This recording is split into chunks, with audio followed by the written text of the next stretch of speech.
Okay, so let's start with our circle. That was split into 1, 2, 3, 4, and 5 parts. So that's 1, 2, 3, 4, 5. So our circle was split into 5 parts. Now step 1 says find the fraction of the shaded part or the unit fraction of a circle with no shaded parts. In this circle right here, we don't have any parts that are shaded, and a unit fraction just means a fraction with a numerator of 1. The total amount of parts we have is 5, so that fraction would be 1 over 5. Step 2 says multiply that fraction by 360. Why are we multiplying the fraction by 360?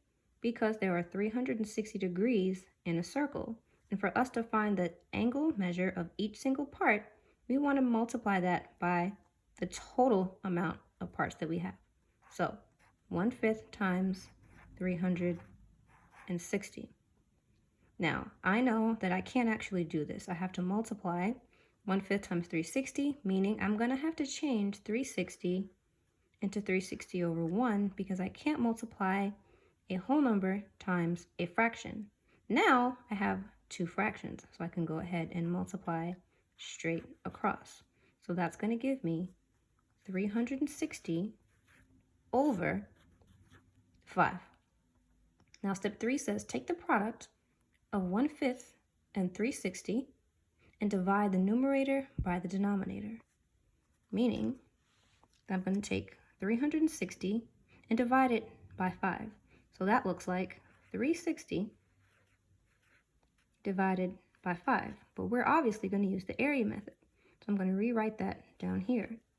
So I'm going to draw my box, separate 3 columns because I have 3 numbers in my dividend. So that's 360 divided by 5.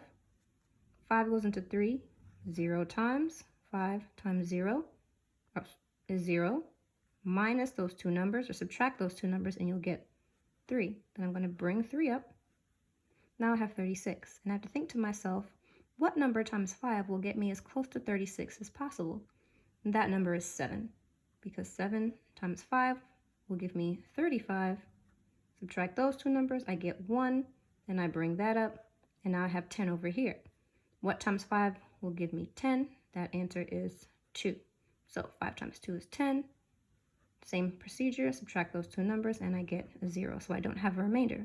So my final answer for 360 divided by 5 is going to be 72, which means that each 1, 2, 3, 4, 5 parts of this circle, each one of them is going to be 72 degrees each.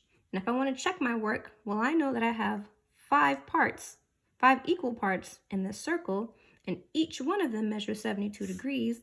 To check my work, I can multiply 72 times 5 because I have 5 parts and each one of them is 72 degrees.